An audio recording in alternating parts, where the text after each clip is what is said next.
नमस्कार प्रिय भक्तों, अगर आपके अपने ही आपको दर्द दे रहे हैं, अगर रिश्ते खुशी के बजाय आंसू दे रहे हैं, तो श्री कृष्ण का ये संदेश आपके जीवन को नई दिशा देगा। वीडियो को अंत तक जरूर देखें और ऐसी ही कृष्ण वाणी पाने के लिए कृष्ण भक्ति चैनल को अभी सब्सक्राइब करें। श्री कृष्ण कहते हैं, जब रिश्ते रुलाने लगे तो समझ लेना अब वक्त है खुद से मिलने का, क्योंकि जब अपनों से दर्द मिले तो ऊपर वाला चाहता है कि तुम अब अपने बनो। मनुष्य का जीवन रिश्तों के ताने बाने से बुना होता है। माँ बाप, भाई बहन, पति पत्नी, मित्र, इन सब के बीच हम अपने सुख दुख, हंसी आंसू बांटते हैं। पर जब यही रिश्ते जिनसे हमें सबसे अधिक सहारा मिलना चाहिए, वही हमें सबसे अधिक रुलाने लगे, तब मन भीतर से टूटने लगता है। ऐसे समय में श्री कृष्ण का ये संदेश जीवन का दीपक बनकर सामने आता है। वे कहते हैं कि यह टूटन अंत नहीं है, बल्कि आत्म यात्रा की शुरुआत है। जब कोई अपना हमें समझने के बजाय हमें ठुकरा देता है, जब हमारे सच्चे भावों को कमजोरी समझ लिया जाता है, तब अहंकार आहत होता है, हृदय घायल होता है। हम बार बार यही सोचते हैं, मेरी गलती क्या थी। पर श्री कृष्ण समझाते हैं कि हर चोट सजा नहीं होती, कई बार वही ईश्वर का संकेत होती है। ये संकेत होता है कि अब बाहरी सहारों से हटकर भीतर झांकने का समय आ गया है। श्री कृष्ण गीता में कहते हैं कि आत्मा अजर अमर है, वह न किसी से बंधी है, न किसी से टूटी है। पर मनुष्य अपने सुख दुख को दूसरों के व्यवहार से जोड़ लेता है। जब कोई अपना बदल जाता है, तब हमें लगता है कि हमारा अस्तित्व ही व्यर्थ हो गया। लेकिन कृष्ण कहते हैं, तुम्हारा मूल्य किसी के स्वीकार या अस्वीकार से तय नहीं होता, तुम स्वयं में पूर्ण हो। रिश्तों से मिला दर्द हमें अकेलापन देता है, और यही अकेलापन आत्मचिंतन का द्वार खोलता है।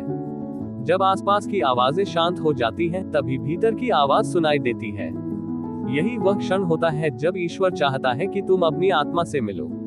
अपने डर, अपनी इच्छाओं, अपनी सच्चाई से सामना करो, क्योंकि जो व्यक्ति खुद को जान लेता है, उसे दुनिया की ठुकराहट कभी तोड़ नहीं सकती। अक्सर हम रिश्तों में इतना खो जाते हैं कि खुद को भूल जाते हैं, अपनी खुशियां दूसरों की मर्जी पर छोड़ देते हैं। श्री कृष्ण कहते हैं, जो स्वयं का नहीं हुआ, वह किसी और का कैसे हो सकता है। जब रिश्ते रुलाने लगे, तब ये समय होता है अपनी सीमाएं पहचानने का, ये समझने का कि कहां तक देना प्रेम है और कहां से स्वयं का अपमान। ऊपर वाला जब अपनों से दर्द दिलाता है, तो उसका उद्देश्य हमें कठोर बनाना नहीं, बल्कि जागरूक बनाना होता है। जैसे सोना आग में तपकर और अधिक शुद्ध होता है, वैसे ही मनुष्य पीड़ा से गुजरकर और अधिक परिपक्व बनता है। ये पीड़ा हमें सिखाती है कि हर किसी से उम्मीद बांधना उचित नहीं, और हर रिश्ते को भगवान मान लेना भी सही नहीं। श्री कृष्ण अर्जुन से कहते हैं, कर्म करो, फल की आस छोड़ दो। यही सिद्धांत रिश्तों पर भी लागू होता है। प्रेम करो, निभाओ, पर बदले में वही मिलेगा, इस अपेक्षा से मुक्त हो जाओ। जब अपेक्षाएं टूटती हैं, तब दुख होता है, और जब दुख होता है, तभी आत्मा ईश्वर की ओर मुड़ती है। जब इंसान अकेला होता है, तब उसे भगवान सबसे अधिक करीब मिलते हैं, क्योंकि तब दिखावा नहीं होता, शिकायत नहीं होती, सिर्फ सच्ची पुकार होती है। यही कारण है कि जीवन के सबसे कठिन क्षणों में ही मनुष्य आध्यात्म की ओर बढ़ता है। श्री कृष्ण कहते हैं, मैं वहां हूँ जहां टूटा हुआ हृदय सच्चाई से मुझे याद करता है। खुद से मिलना मतलब स्वार्थी बन जाना नहीं है, इसका अर्थ है अपने मन, अपने विचार, अपने मूल्य को समझना। ये जानना कि तुम्हें क्या स्वीकार है और क्या नहीं। जब तुम खुद के बन जाते हो, तब कोई रिश्ता तुम्हें तोड़ नहीं सकता। तब रिश्ते बोझ नहीं, बल्कि सुंदर संगति बन जाते हैं। जो व्यक्ति खुद से प्रेम करना सीख लेता है, वह दूसरों से भी सच्चा प्रेम कर पाता है, क्योंकि उसका प्रेम मांग नहीं, दान होता है। श्री कृष्ण कहते हैं, जिस दिन तुमने खुद को पहचान लिया, उस दिन दुनिया की हर ठोकर तुम्हें और मजबूत बना देगी।